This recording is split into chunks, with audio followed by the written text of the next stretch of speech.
Assalamu alaikum wa rahmatullahi wa barakatuh everyone. I hope that you're all doing well, alhamdulillah.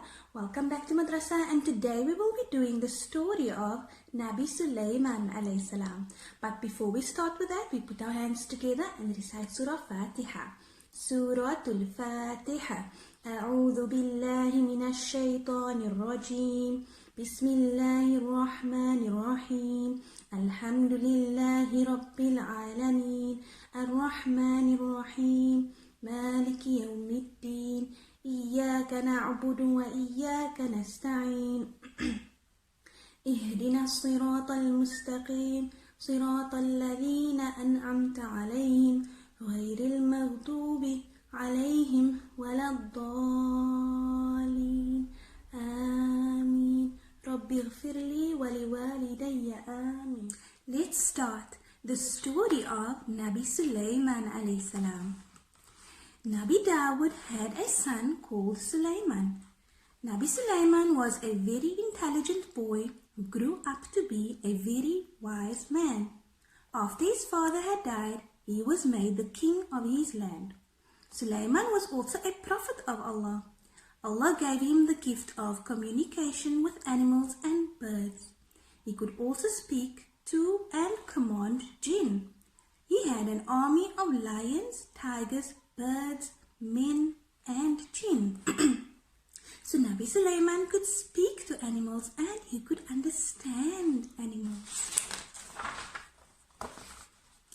One day Nabi Sulaiman gathered his army of men, animals, birds and jinn to march to another land. On their way they went through a valley that had many ants. Nabi Sulaiman heard one of the ants warn the other ants to enter their homes before Nabi Sulaiman and his army crushes them. Nabi Sulaiman loved all of Allah's creation and did not want to cause any harm to anyone or to any animal. Nabi Sulaiman thanked Allah for giving him the gift to hear the ant so he could prevent his army from crushing the ant. Nabi Sulaiman built a masjid where Masjid al-Aqsa is, Masjid al-Quds is today.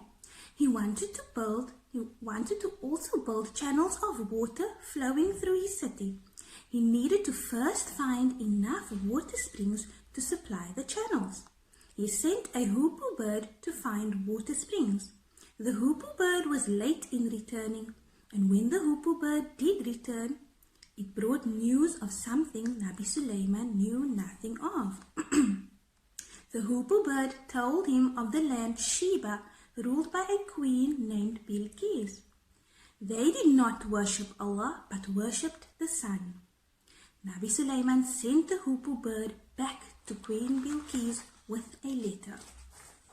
They were worshipping the sun that time, and that's not right.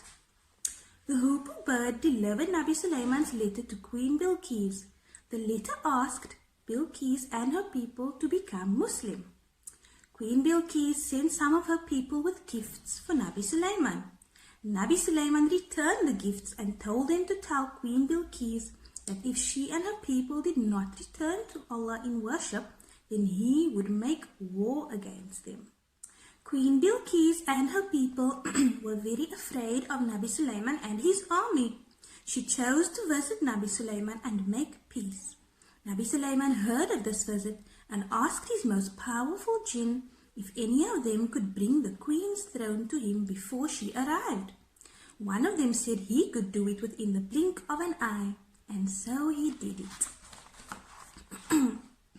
Nabi Sulaiman's palace was in Palestine, and Queen Bilqis lived in Yemen. The throne was brought to Nabi Sulaiman in the blink of an eye before she arrived at Nabi Sulaiman's palace.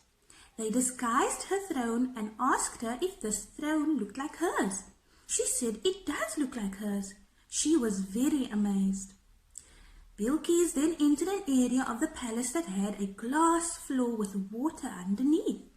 As she stepped on this floor, she lifted her dress so she could not get wet.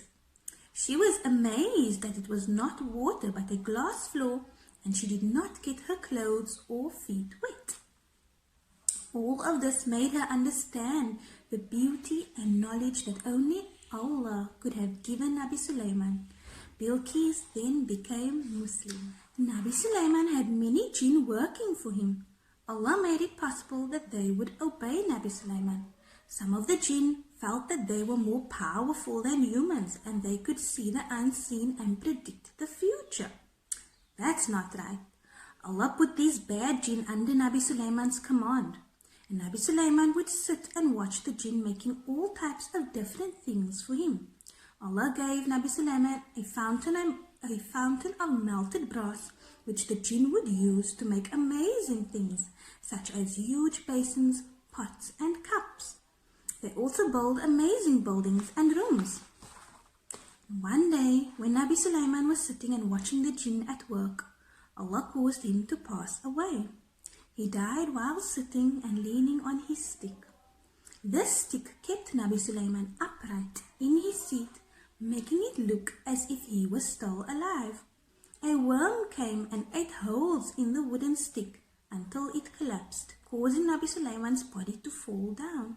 Only then did the jinn know that Nabi Sulaiman was dead. He had died long before they knew, and they kept on working, not knowing he was already passed on. Allah made it happen this way to show them that they do not know what Allah knows. Allah is in control of everything in this world. I hope you all enjoyed that story. Put our hands together. Bismillahirrahmanirrahim. Wal asr. Innal insana lafi khusr. Illa alladhina amanu wa amilu salihati wa tawasaw bil haqqi wa tawasaw bis sabr. Assalamu alaikum wa rahmatullahi wa barakatuh.